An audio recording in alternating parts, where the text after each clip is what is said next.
안녕하십니까, 김 팀장입니다. 4월 9일 주간 매매일기를 시작하겠습니다.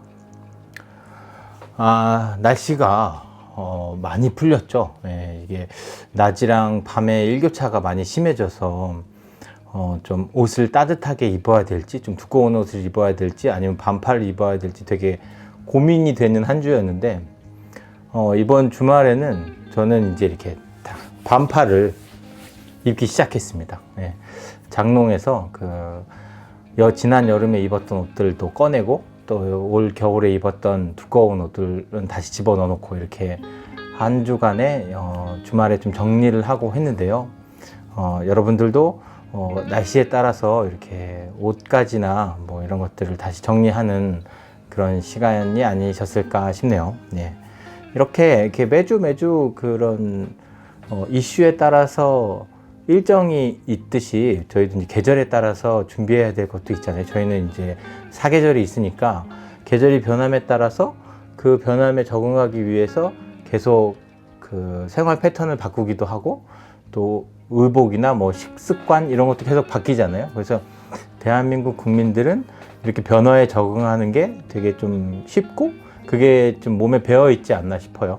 투자를 하고 있는 저희들 개인 투자자분들도 보면 매번 시장 상황이 변하고 그 시장 상황에 대응하고 또 적응해 나가야 되잖아요. 그리고 그 변화를 좀 인정하고 받아들여야 그 다음에 투자에 대해서도 좀 더 빠르게 대응을 할 수가 있는데, 그렇게 하기에는 저희 한국 사람들의 그런 특질, 또 이렇게 사계절이 있는 국가에서는 그러한 변화에 적응하는 것들이 좀 더 수월하지 않을까 싶습니다. 그리고 앞으로 다가오는 변화에도 또 반응을 할 수 있도록, 그런 변화에 대응하고 또 예측할 수 있도록 그렇게 투자를 같이 이어가셨으면 좋겠습니다. 특별히 뭐 이번 주는 많은 이슈가 있었지만, 제가 크게 두 가지로 꼽히는 게 5월 달부터 실행한다고 하는 공매도, 그리고 환율에 관련돼서 이야기를 좀 해보려고 합니다. 저는 공매도에 대해서 계속 지속적으로 뉴스가 나오는 것을 쫓아서 확인을 하고, 추적까지는 아니어도 계속 관심을 갖고 있었어요. 공매도에 대해서 지속적인 관심을 가졌는데, 왜 공매도에 대해서 지속적인 관심을 가졌느냐, 그 공매도라는 것 자체가 이런 투자하시는 투자자분들에게 굉장히 중요한 이슈 중에 하나였고, 또 개인 투자자와 또 기관 투자자, 외국인 투자자의 그런 투자에 대한 비중, 아니면은 투자에 대한 관점을 선점하기에 가장 중요한 거고, 그것을 기득권층들이 결정할 수 있기 때문에 공매도라는 제도가 얼마나 개선이 되어야 되고 한쪽으로 치우쳐져 있는 것을 평평하게 바로잡는 게 중요한 것인가. 이렇게 코스피가 3,000을 넘어가는 시점을 이런 개인 투자자분들이 온 그런 자금들을 쏟아부어서 증시를 끌어올렸는데, 이렇게 끌어올리게 된 계기 중에 하나가 기울어진 운동장이라고 하는 공매도라는 것을 진행하지 않았기 때문에, 그런 게 없었기 때문에도, 그것 때문만은 아니지만 그런 부분도 있기 때문에 증시가 상승하는 데 도움을 주었다. 물론 공매도를 지지하시는 분들이 공매도의 순기능에 대해서도 얘기를 하지만, 지금까지는 조금 역기능이 좀 더 강하게 오는 그런 체제 속에서 공매도를 하지 않았나 해서 대외 이슈적인 상황으로 중단이 되게 되었고, 이를 개선할 수 있는 여지가 있는 기간이었기 때문에 그런 공매도가 어떻게 활용이 되어야 되느냐를 계속 관심을 갖고 지켜보고 있었단 말이죠. 근데 결국에는 크게 변한 거는 없다고 봅니다. 그 대형주, 그리고 시가총액이 가장 높은 뭐 200위권 안에 있는 주식들만 공매도를 허용하겠다. 근데 우리가 투자자분들이 이야기하는 공매도의 가장 큰 단점은 기록이 전산으로 처리되고 실시간으로 그런 기록에 대해서 업데이트가 되어야 되고, 기관 투자자나 외국인 투자자가 지금까지는 실수가 있었던 그런 공매도 부분에 대해서 그런 부분이 공정하게 이루어져야 되고 실시간으로 감시가 되어야 된다. 그리고 일반인도 공평하게 똑같은 조건에서는 똑같이 투자를 할 수 있어야 된다 라는 것이 관건이었는데, 그런 거에 대해서는 명확하게 어떻게 개선을 하겠다는 없고, 일단 시가총액이 큰 기업에 대해서 공매도를 진행을 하겠다라는 것에 이제 정부에서 지침을 가지고 진행을 하고 있기 때문에 이런 부분이 결국에는 같은 상황에서 공매도를 할 수 있는 기업을 제한한 것 뿐이지 이전과는 크게 다르지 않은 것이다. 물론 공매도하는 세력들이 중소기업이나 시가총액이 작은 기업들이 공매도 하였을 때 큰 영향을 주기 때문에 손쉽게 주가에 대해서 투자를 할 수 있었다면, 공매도에 대해서 투자를 할 수 있었다면, 시가총액이 큰 종목에 대해서는 공매도를 할 때 조금 더 신중하게 해야 된다. 근데 결과적으로 공매도를 진행을 할 때 어느 정도 일정 기간을 정해놓고 하거나 아니면 개인 투자자들도 똑같이 그런 조건에서 공매도를 할 수 있어야 되는데 개인 투자자는 공매도를 그렇게 공정하게 하지 않는다라는 게 지금까지 나와 있는 기사에 의해서 제가 알고 있는 내용입니다. 예. 개선이 크게 되지 않은 거죠. 결국에는 이게 어떠한 이유인지 모르겠어요. 의지가 없어서 그런 건지 아니면 개선을 할 수 있는 방법이 없어서 그런 건지. 근데 여러 매체나 조금만 더 알아본다고 하면 지금보다는 조금 더 공정하게 공매도를 진행할 수 있는 방법이 있음에도 불구하고 그런 부분이 전혀 반영이 되지 않았다라는 게 저의 판단입니다. 그래서 공매도가 시장 상황을 공정하게 시장 상황에서 투자를 할 수 있는 환경이 아니라고 생각되는 개인분들이 있다면 이 시장에서 떠날 거 아니에요. 공매도로 인해서 좀 피해를 볼 수 있으니까. 그런데 어떻게 보면 그 공매도라는 게 장기적인 관점에서 봤을 때는 단기 하락은 매수 시점이 될 수 있는 거죠. 예. 저같이 장기 투자를 하고 분산 투자를 하고 분산 매도, 분산 매수를 하는 사람들은 오히려 공매도로서 그 기업의 가치가 일시적으로 떨어졌을 때 추가적으로 매수를 할 수 있는 그런 기회가 됩니다. 예. 그래서 어떻게 보면 한없이 오르기만 하는 장들은 그 장이 정상은 또 아니거든요. 중간에 적정한 가격이나 거품이 갔던 가격들은 다시 하락하게 되고 적정한 그 기업의 기준에 따라서 상승해야 되거든요. 기업이 장사를 잘 못하는데 무조건 주가만 올라가는 건 정상이 아니잖아요. 그 기업에 무슨 거품이 있고 사람들이 그 기업에 있는 펀더멘털보다 훨씬 더 높은 가치를 부여함으로써 허황된 그런 주가를 가지고 있다면 그걸 다시 원상태로 돌려놓아야 되는 그 공매도의 순기능도 꼭 필요하거든요. 네. 그리고 그 기업 자체가 실질적으로 안 좋은 방향으로 가고 있다. 근데 단순히 돈이 많고 주가가 많고 주식에 투자를 하는 사람들이 많기 때문에 무작정 그 기업이 올라간다는 것도 결코 투자자들한테 크게 도움이 되는 환경은 아닙니다. 예. 그렇기 때문에 적정한 수준의 공매도, 그리고 개인과 또 기관과 외국인들이 공정하게 투자를 할 수 있는 환경이 된다면 공매도도 충분히 좋은 영향을 미칠 수 있는 거라고 생각은 드는데 아직까지는 그게 납득이 될 수 있는 정도로 개선이 되진 않았다는 거죠. 예.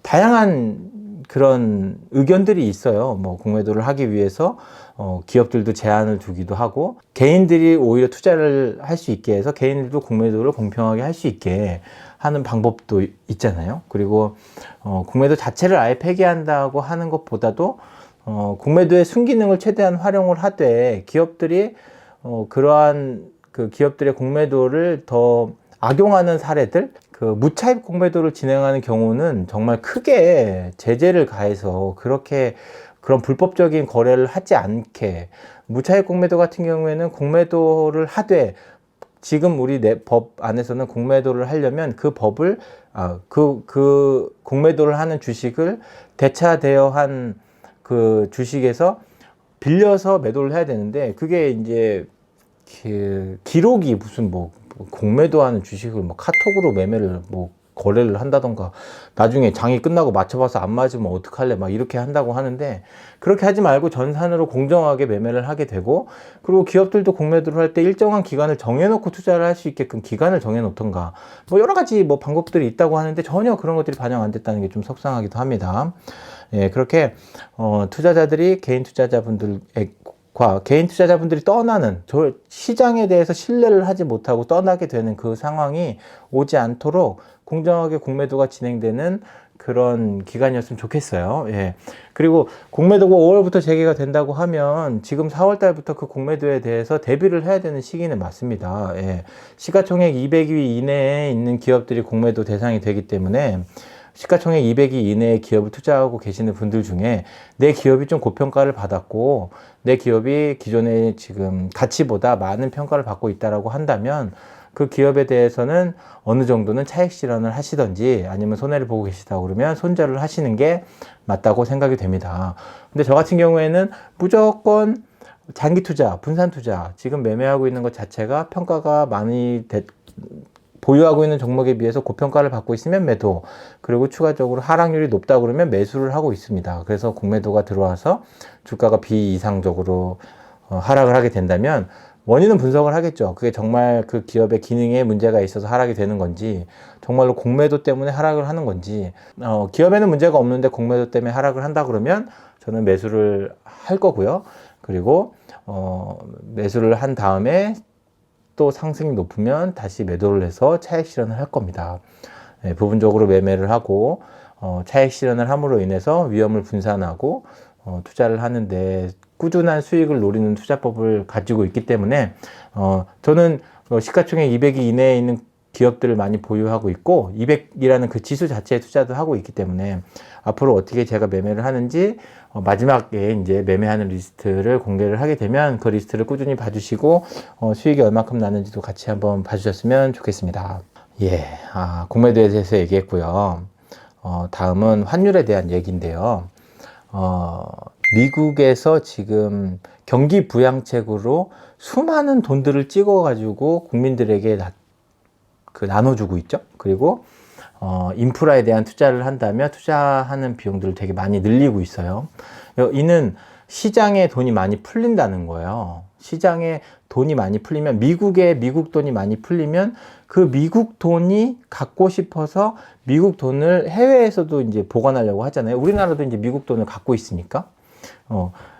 전 세계에서 미국 돈을 갖고 싶어 하는 나라들이 되게 많으니까 계속 찍어내도 미국 돈의 가치는 항상 어느 정도의 유지를 하고 있지만 중간중간에 조금씩 이제 변하는 거죠. 돈을 많이 풀게 되면 미국 돈의 가치도 떨어지게 되고. 근데 이제 환율이라는 것 자체가 미국 돈과 한국 돈, 어떻게 보면 저희는 이제 대한민국의 국민이고 대한민국에서 투자를 하고 있는 사람들이기 때문에 한국 돈의 가치가 중요해지는 거죠. 근데 한국 돈이 어떤 돈의 가치와 대비를 하느냐, 비교를 하느냐 문제인데 가장 큰 나라인 미국 돈과 한국 돈의 가치를 환율로서 나타냅니다. 환율이 미국 돈하고의 차이만 얘기하는 건 아니에요. 일본 돈과의 차이도 얘기하고 유로와의 차이, 또 중국 그 화폐와의 차이, 이런 차이들도 다 나타나는데 한국에서 미국 돈과 중국 돈과 유럽 돈, 일본 돈과의 차이가 왜 중요하느냐? 한국은 나라가 되게 조그매요. 세계에 있는 나라들과 비교해 봤을 때 나라가 되게 조그마고 나라에 자재가 없어. 원자재가 없어요. 기껏 있어봐야 석탄인데 석탄을 캐봐야 친환경 원료로서 생각을 하지 않기 때문에 잘 쓰지도 못하고 석탄을 사용하기 위해서는 그런 환경을 보존하는 데 돈이 더 많이 들어가. 그래서 석탄의 가치는 별로 없어요.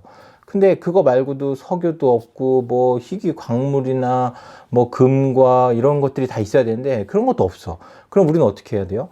외국에서 그런 원자재를 사갖고 와서 그런 원자재를 가공을 해서 새로운 제품을 만들어내서, 그러니까 제품이라고 하면 완제품이 있을 수도 있고 중간 제품이 있을 수도 있잖아요. 그 중간 제품은 완제품을 만드는 데로 수출을 해야 되고, 우리가 완제품을 만들었으면 그 완제품을 소비해야 되는 사람들한테 수출을 해야 되는 거죠.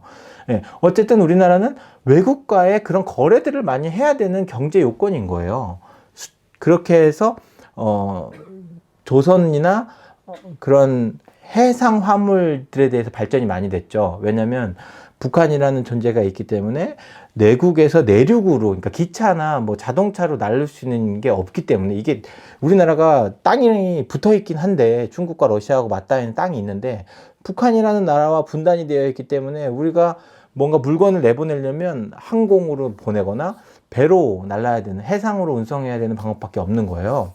그래서 배를 만드는 기술도 있고 철강을 만드는 기술도 있고 이렇게 우리나라가 그렇게 다 제조하는 것에 대해서는 웬만큼 노력을 많이 했잖아요. 네, 근데 그 제조한 것을 팔아야 될 거 아니에요, 누군가에게. 우리나라 자체는 규모가 작기 때문에 우리나라 스스로 소비하고 생산하고 이런 시장이 돌아가기가 어려운 환경이에요. 나라가 작으니까, 인구가 적어서. 근데 우리가 이 작은 나라의 소비 시장도 크지 않는데 어떻게 경제를 살려가야 되느냐. 우리나라에서 만든 것만으로도 다 소비를 할 수도 없고, 외국에서 만든 걸 우리나라에서 갖고 오려고 하면 또 외화를 또 줘야 되잖아요. 그러려고 하면 우리가 외화를 벌어야 되는 거고, 그렇게 벌으려면 우리가 만든 제품을 팔아야 되면 수출을 해야 되는 거고, 이 모든 게 돈이라는 가치에 상충해서 거래를 된다는 거죠. 예. 그럼 우리나라의 돈의 가치가 높게 되면 다른 나라에서 물건을 사올 때는 좋지만 다른 나라의 물건을 팔 때는 비싼 값에 팔아야 되니까, 막상 엄청 우리나라 가치가 좋은 것만, 높은 것만 좋은 게 아니라는 거죠.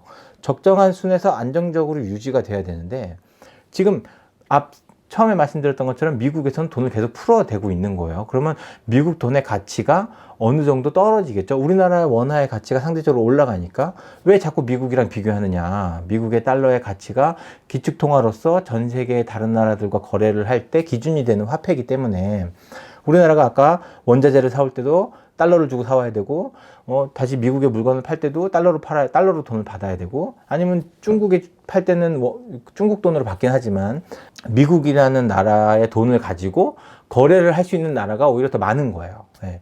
화폐가 없어서 미국이라는 나라 돈으로 화폐를 기준으로 잡는 나라도 있고, 각자 나라의 돈들이 있긴 하지만 그 나라의 돈이 안전하지가 않은 거죠. 예. 미국의 돈이 훨씬 더 안전한 거죠. 예. 이런 얘기는 미국의 돈이 왜 기축통화가 되는지는, 제가 알기로는 원유를 거래를 할 때 달러를 사용해서 원유를 거래하게 되면서부터 원유를 거래할 수 있는 화폐는 다른 재화를 거래를 할 때 쓸 수 있는 화폐로서의 가치를 갖고 있고, 그 달러라는 가치를 미국에서 보장을 하고 있기 때문에 미국이라는 나라는 강한 나라고, 미국이라는 화폐는 안전한 나라야. 화폐는 안전하게 믿을 수 있게 거래를 할 수 있는 거야.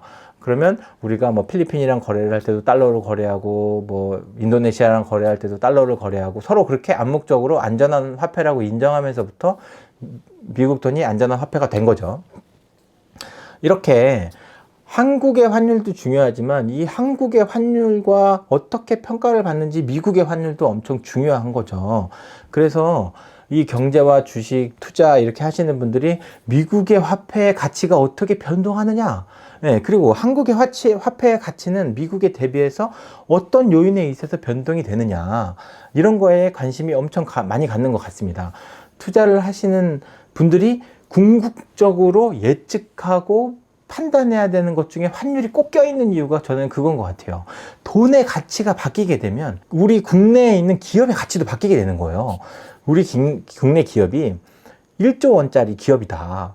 근데 그 기업을 외국에서 평가할 때는 원화로 평가를 하는 게 아니라 달러의 가치로 비교해서 평가를 하게 되는 거죠. 지금 당장은 1조 원짜리 회사이긴 하지만 달러의 가치가 상승하게 되면 달러로는 좀 더 싸게 살 수 있는 게 되는 거죠. 그리고 달러의 가치가 하락하게 되면 내 기업은 1조 원으로 똑같은데 달러의 가치가 하락했으니까 더 많은 기업의 가치가 된 거죠. 네. 그러니까 이 원화의 가치 자체는 우리나라 전체에 대한 가치를 움직이는 하나의 거시적인 신호? 거시적인 지표 같은 게 되는 거예요. 이게 높으면 좋고 낮으면 좋고가 없어요. 왜냐면 높으면 좋은 기업이 있고, 아니면 높으면 좋은 사람이 있고, 낮으면 좋은 사람이 있기 때문에 이게 높냐 낮냐가 중요한 게 아니라 이 변동폭이 클 때, 환율이 갑자기 낮아졌다가 갑자기 올라갔다가 하는 그 변동폭이 클 때 시장에서는 그거에 대해서 예측이 어려워지고, 그러면 미래에 대해서 어떻게 준비를 해야 되는데, 내가 다음 달에 달러로 결제를 해야 되는데 지금 내가 환율을 바꿔야 될까, 달러로 바꿔야 될까, 아니면 조금 이따 바꾸는 게 좀 더 쌀까, 이렇게 머리싸움을 할 거 아니에요. 그런 판단이 조금이라도 틀리게 되면 손해를 보게 되니까 나라에서는 그런 환율을 안정적으로 유지하려고 노력을 해야 된다는 거죠. 그렇다면 미국의 기축통화가 안전한 통화고, 우리는 한화 대비 미국 달러에 대해서 우리 한국의 가치들을 더욱더 눈여겨보고 있단 말이에요. 미국의 가치가 갑자기 올라가거나 갑자기 내려가거나 그러면 안 되니까. 그러면 미국에서 어떤 이유 때문에 환율이 변동이 되고 달러가 변동이 되는지를 알아야 되는 거예요. 예. 지금은 코로나 때문에 미국 미국에서 양적 완화는 아니고 그 재정 완화? 그래서 재정 지원 해갖고 돈을 찍어가지고 그렇게 돈을 풀어서 서민들에게 달러를 풀고 있죠. 달러를 풀게 되면 그 달러가 시중에 많이 풀리게 되면 달러의 가치가 하락하게 되고 상대적으로 원화의 가치가 올라가게 되고, 그걸 막으려고 미국에서는 세금을 많이 걷어들인다고 하고, 그런 상황에서 미국이 달러를 계속 풀어 제껴서 달러의 가치를 하락시키는 상황에서 기축통화라는 그런 위치에서 봤을 때에는 언제까지나 이 돈을 이렇게 풀까? 시장에서는 계속 이렇게 돈을 풀게 되고 이자를 낮추게 되고 그 금리를 낮추게 되고 금리에 대해서 계속 낮추게 되니까 그런 돈들이 계속 바닥에 나와 있는 돈들이 투자하게 되고, 그렇게 돼서 기업의 가치가 상대적으로 올라가죠. 돈의 가치가 떨어지는 것만큼 자본의 가치가 올라가는 거예요. 그래서 원자재하고 주가가 지금도 계속 연고점을 찍으면서 최고점을 찍으면서 상승을 하고 있는 거죠. 거꾸로 주가의 가치가 상승하면 그 주가를 가리키는 그런 화폐 가치는 오히려 하락한다고 보면 되는 겁니다. 근데 금리가 언제까지나 0%가 되어 있고 정부에서 계속 돈을 풀 수만은 없는 상황이 되는 거예요. 돈을 푸는 데에도 한계가 있으니까 세금을 더 걷어들이게 되고, 나중에는 시장 상황이 좋아져서 금리를 올리게 되면 화폐의 가치를 다시 상승시키려고 하겠죠. 시중에 있는 화폐들을 다 끌어모아 갖고 다시 금리를 올리고 화폐의 가치를 일정 수준으로 유지하려고 할 겁니다. 달러의 가치가 너무 많이 하락하면 안 되기 때문에. 왜 안 되느냐? 너무 많은 달러들이 있으면 한국에서 자동차를 한 대 만들어서 미국에 팔아야 되는데, 미국의 달러의 가치가 너무 하락하면 미국에서도 수입해서 뭔가 사용해야 되는 물건들에 대한 값이 계속 올라가게 될 수도 있잖아요. 그렇게 되고 너무 많은 돈이 풀리게 되면 기업에 투자하고 있는 그런 돈들이 거품이 많이 끼게 되고 인플레이션을 초래하게 돼서 물가가 계속 올라가게 되면 막상 돈이 그 안에서 없는 사람들은 더 힘든 환경이 되거든요. 돈이 무조건 풀린다고 해서 시장 상황이 다 좋아지고 그런 게 아니에요. 베네수엘라처럼 돈이 많이 풀리게 돼서 휴지 하나를 사려고 가는데 지폐를 이만큼 들고 가는 그런 상황. 미국이 물론 그런 상황이 오지 않을 거니까. 왜 그런 상황이 오지 않을 것이냐. 금리를 올려서 돈의 가치를 돈을 시중에 있는 돈을 다시 끌어 모아서 은행에 저축하게 만들고 투자를 좀 더 조심하게 만들어서 기업의 정상적인 가치로 다시 돌아오게 만들게 하려고 미국에서는 금리를 언젠가는 올릴 겁니다. 언제까지 풀거나 그러지 않을 거예요. 그러면 미국에서 금리가 올라가서 미국의 가치가 올라가면 투자 자금들이 다시 미국으로 쏠리게 될 거죠. 미국 화폐의 가치가 많아지게 되면. 지금은 미국 화폐의 가치가 낮아졌기 때문에 미국에 투자하는 것보다 제3국이나 다른 나라의 한국 같은 데에 투자를 하는 게 훨씬 더 좋겠다라고 생각하는 사람들도 미국의 화폐 가치가 올라가고 금리가 하락하게 되면 그 돈이 다시 미국으로 다시 돌아가게 될 거예요. 그러면은 국내에서 외국 자본으로 투자를 하고 있던 자금들이 빠져나가게 되면 주가가 다시 하락하게 되고, 미국에서 국내의 돈을 빼가면 국내에서는 달러가 부족할 것이고, 그렇게 되면 달러의 가치가 상승하게 될 것이고 상대적으로 원화의 가치는 떨어지는 거죠.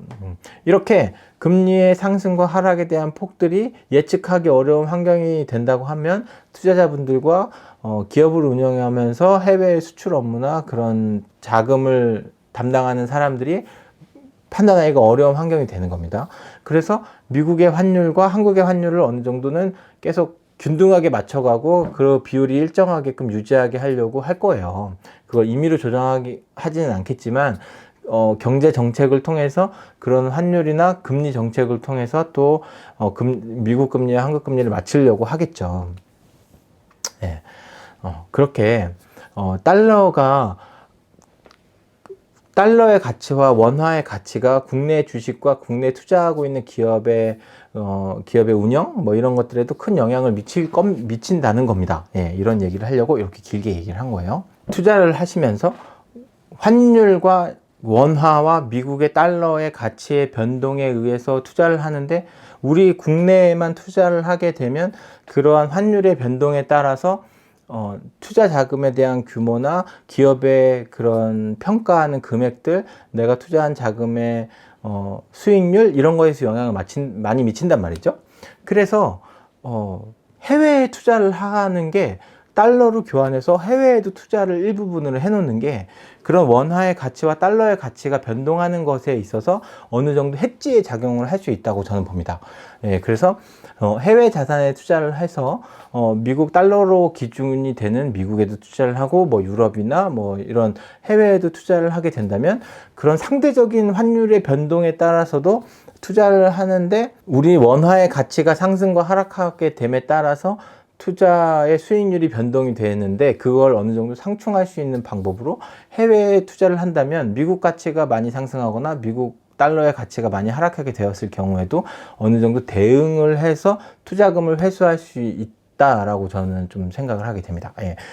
뭐 그거를 처음부터 노리고 투자를 한 건 아닌데, 투자를 하다 보니까 해외에 투자를 하고 해외 기업에서 배당을 받은 배당금이나 그런 투자금의 이익들을 회수를 하는 것도 수수료가 좀 더 들어가긴 하지만, 국내 같은 경우에는 해외 투자하는 ETF나 그런 환해지를 하는 ETF도 있고, 환해지를 하지 않는 환율 변동에 영향을 받는 ETF도 있으니까, 그런 환율 변동에 영향을 받는 ETF를 투자를 한다고 하셔도, 근데 이제 그런 환율을 예측하면서 투자를 하신다기보다는 어느 정도 분산 투자와 적립식으로 매수를 하고 분할 매도를 하면서 차익 실현을 계속 꾸준히 해서 어느 정도 밸런스를 맞춰 가신다고 하면, 해외를 투자를 하시는 것도 저는 크게 문제가 되지 않을 거고, 오히려 해외를 투자를 하는 게 환율과 또 원화의 변동률에 따라서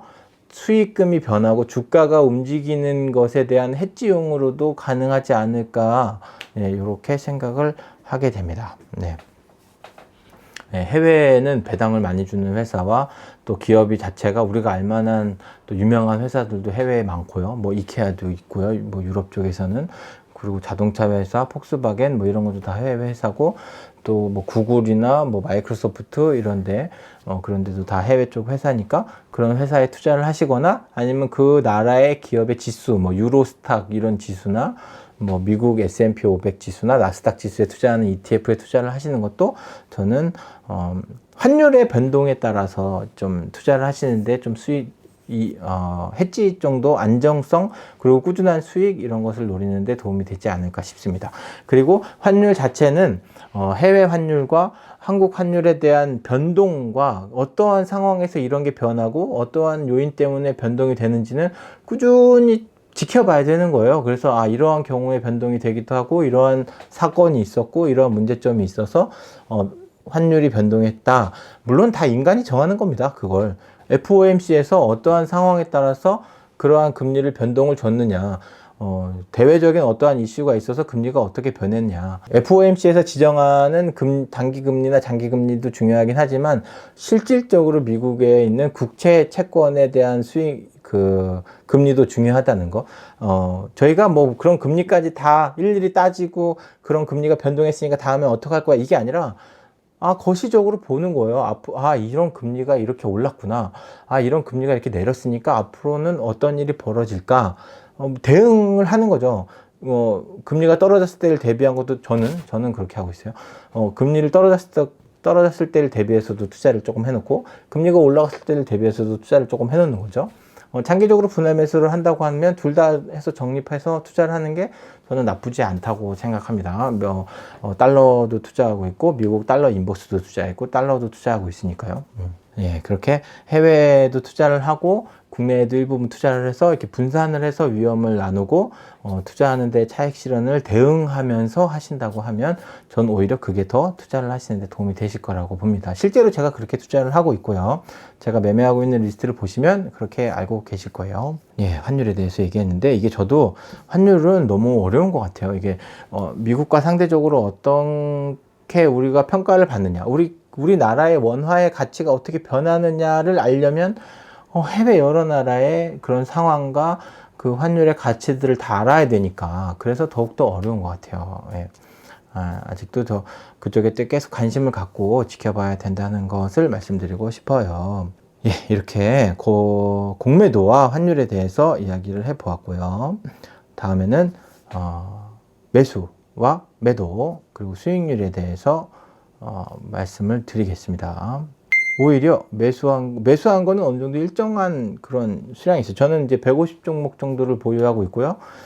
일주일에 보니까 한 15에서 한 20종목 정도를 매수를 하고, 매도는 한 5에서 10종목 정도를 매도를 하는 것 같아요. 최대한 균등하게 보유를 하려고 하고 있고요. 균등한 선으로 오게끔 하는 거예요. 평균보다 많은 그 비중으로 투자를 하고 있다면 매도 가중치가 올라가고요. 평균보다 보유 비중이 낮다면 매수 가중치가 높게 올라가는 겁니다. 그리고 상승과 하락에 대한 매수와 매도 가중치가 있어요. 제 영상을 꾸준히 보신 분들은 어떤 순간에 매매를 했는지를 아실 수 있을 것 같습니다. 예. 자, 수익률은 그 전에 코스피는 3,131, 3,100이 넘어서 이제 안정적으로 이제 주가가 되어 있죠. 3,131.88 전주 대비 0.61% 상승했고요. 코스닥은 989.39 전주 대비 1.99% 상승했습니다. 저는 수익률이 16.32% 전주 대비 마이너스 1.46%이고요. 현금 비중은 30.7% 전주 대비 마이너스 2.37%입니다. 매수가 많이 되었고, 그리고 수익률이 좀 낮아졌어요. 예. 이번 주는 배당을 좀 기업에서 줬던 배당금이 조금 들어오더라고요. 그래서 좀 수익이 날 줄 알았는데 주간 수익률이 마이너스인 걸 보면 다음 주 수익률도 어떻게 될지 궁금합니다. 예. 제가 근데 투자금을 조금 더 늘리기도 했거든요. 그래서 수익금이 안 올라가는지 일단 지속적으로 수익금을 보고 있어요. 예. 저는 매주 투자금을 늘려가고 있어요. 그러다 보니까 같은 비용의 수익률을 갖고 있다고 하더라도, 수익금이 똑같다고 하더라도 투자금이 올라가서 현금 비중이 더 높아지고, 근데 이제 지금 보면 현금 비중은 좀 낮아졌으니까 그런 건 아닌 것 같고요. 계속 꾸준히 투자금을 늘려가고 있는 와중이기 때문에 똑같은 비중이라고 하면 수익률이 오히려 떨어져야 정상이긴 하거든요. 근데 지금은 코스피하고 코스닥 대비해서도 수익률이 많이 떨어진 걸 보니까 어떻게 하면 이제 이걸 개선해 나가야 될지 그런 것에 대해서 고민하게 하는 한 주입니다. 20년 말 대비 마이너스 2.1%니까 조금 하락한 건 맞는 것 같아요. 보유 비중이 어떻게 됐길래 이렇게 하락을 했는지, 다음 주는 어떻게 이렇게 수익률이 날지 또 다음 주 주간 매매 일기에서 또 말씀을 드리도록 하겠습니다. 또 제가 매매하는 것에 대해서 궁금하신 게 있거나 투자하는 방식에 대해서 하시고 싶으신 얘기가 있으신다면 밑에 댓글에 남겨주시면 감사하겠습니다. 다음 한 주는 좀 더 맑은 날씨, 또 비가 오고 나서 되게 날씨가 맑아지긴 했지만 좀 더 맑고 화창한 날씨가 예상이 되죠. 그래서 야외 활동을 많이 했으면 좋겠지만 코로나가 많이 아직까지도 수그러들지 않고 있기 때문에 야외 활동을 조금 더 자제했으면 좋겠고요. 그래도 어떻게 해요? 나가고 싶은데, 나가고 싶으신 분들은 그 개인 위생과 그리고 외부에서 그 서로 거리두기 이런 것들을 잘 지키시고 마스크도 잘 쓰시고 야외 활동을 하시길 바라겠습니다. 한 주간의 주간 매매 일기를 마치겠습니다. 다음 주에도 또 즐거운 이야기로 찾아뵙도록 할게요. 감사합니다.